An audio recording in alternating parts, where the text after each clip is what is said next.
بسم اللہ الرحمن الرحیم۔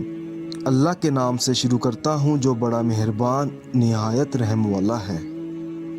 السلام علیکم ناظرین، امید کرتا ہوں کہ آپ سب لوگ خیریت سے ہوں گے۔ آپ دیکھ رہے ہیں ہمارا channel Zoya life health care. اگر آپ نے ابھی تک ہمارا چینل سبسکرائب نہیں کیا تو زویا لائف ہیلتھ کیئر کو سبسکرائب کرنا ہرگز مت بھولیں۔ سبسکرائب کرنے کے بعد مزید نوٹیفیکیشنز حاصل کرنے کے لیے بیل آئیکن کو دبائیں۔ آج ہم اس ویڈیو میں آپ کو رمضان میں صرف ایک رات کا وظیفہ بتائیں گے۔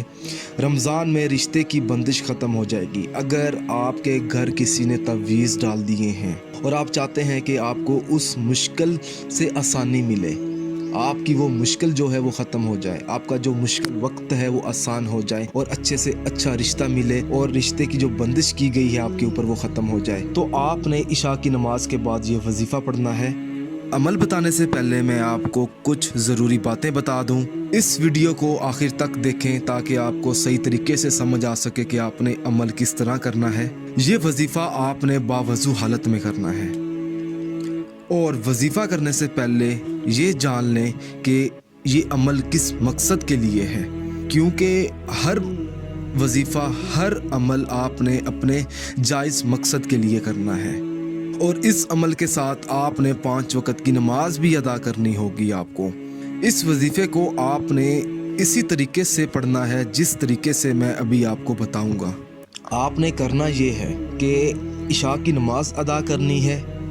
عشاء کی نماز ادا کرنے کے بعد آپ نے اسی جگہ بیٹھ جانا ہے جہاں آپ نے عشاء کی نماز ادا کی ہے۔ یہ وظیفہ والدین بھی کر سکتے ہیں، لڑکی بھی کر سکتی ہے خود، لڑکا بھی خود کر سکتا ہے۔ سب سے پہلے آپ نے بسم اللہ الرحمن الرحیم پڑھنی ہے، اس کے بعد آپ نے 786 مرتبہ سورۃ ناس پڑھنی ہے، اس کے بعد آپ نے ایک بار سورۃ یاسین کی پڑھائی کرنی ہے، بندش ختم ہو جائے گی اگر آرام سے کرنی ہے۔ اس کے بعد آپ نے ایک مرتبہ آیت الکرسی پڑھنی ہے، اور آپ چاہتے ہیں کہ کرسی پڑھنے کے بعد آپ نے 7 بار درود پاک پڑھ کر اللہ پاک سے اپنی کامیابی کے لیے دعا مانگنی ہے کہ آپ کی وہ مشکل آسان ہو جائے اور اچھے سے بندش ختم ہو جائے۔